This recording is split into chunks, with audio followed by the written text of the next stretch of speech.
Ndị be anyị ekene m unu. Igbo mụrụ nze m ọzọ, ekenekwa m unu ma kene ihe na-emere unu ihe. Anyị ka nọkwa n'akwụkwọ abụọ ụwa dị omimi. Cheta na ebe anyị kwụsịrị bụ ebe anyị kwuru na onye a tụrụ ilu kọwara amara na ego ejiri nụ nne ya mara n'iyi. Onye ara sịrị na ihe ndị mmadụ ji akpọ ya onye ara bụ na ọ na-abụ ya chọọ ikwu okwu ọzọ apụọ ya n'ọnụ. Ụbọchị njinji jiri bụ ụbọchị Ejike gara n'ụlọ enyi ya nwoke bụ Azụbụike na-eme emume ịkpọpụta nwa. Mgbe ọ na-aga n'ụzọ, ọ hụrụ otu onye ara na-atụtụ ahịhịa n'ụzọ. Oge ọ na-agafe, onye ara kpọrọ ya "Nna m Ejike." Ozugbo o kwuru okwu a, Ejike tụgharịrị lewe anya ka ọ mara onye na-akpọ ya oku ahụ.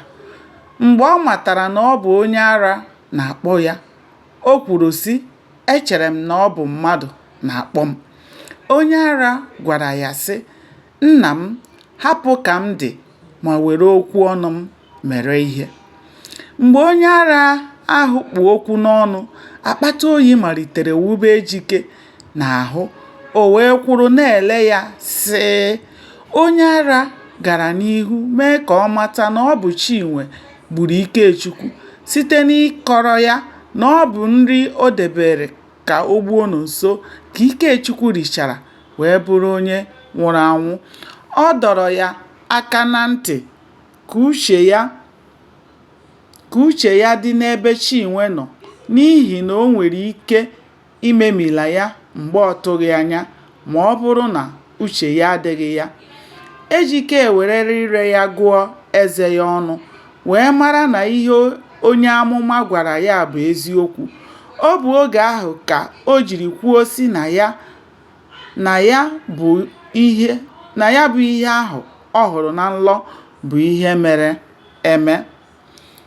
Ka onye ara ahụ kpu okwu n'ọnụ, ahụ na-ama Ejike jigijigi n'ihi na ọ hụtụbeghị ụdị ihe ahụ mbụ, tinyere na onye na-agwa ya okwu abụghị onye isi dị mma. Ụtụtụ emeghị ngwa ngwa, ehihie eburu ya ụzọ.